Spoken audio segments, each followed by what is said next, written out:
Decker, 2010 World Ice Fishing Champion, and we got a brand new Humminbird 55 unit there, and I use kind of small holes, so I generally use a 5-inch hole. Well, I found that the float in the hole will tend to, more than you want, your line will get wrapped around when you get a fish on there. So I like my transducer just hanging in the hole there, so I've modified my unit a little bit. I'll show you what we did to it here. We got same wires and everything. I take the float off the wires. I just took 2 pieces of aluminum. One's fairly thick, the other's fairly thin. And I put a screw in the middle so it will hinge back and forth a little bit.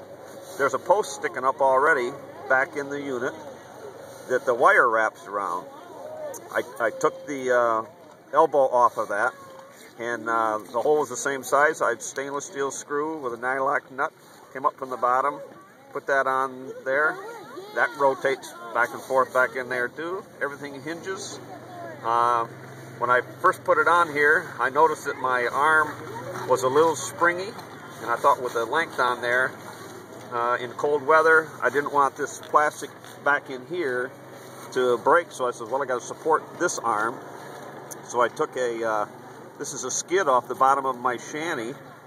It's just a heavy piece of nylon is all it is.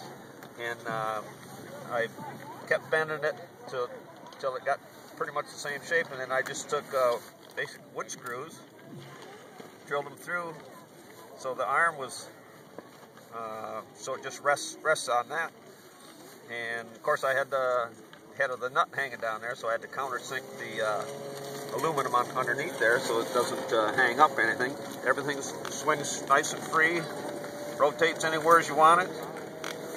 Take a little, put a little notch in the aluminum here so the wire just goes. I want it to go through fairly tight so it doesn't fall out all the time.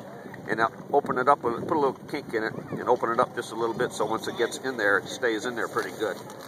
But I want it to squeeze through a little bit, and it works just fine.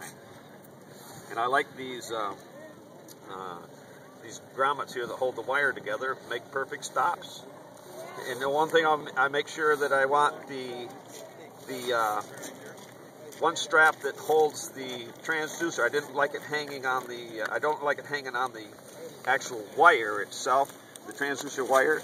This other strap is just a regular strap, so I put more of the weight on that strap so I'm not onto my wire, so less chance of it damaging the transducer and jerking the wire out or something like that.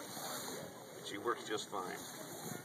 Hangs down just perfect. You got just like a float, except you don't have anything cluttering up the hole. If there's a way to fix it, we'll try it.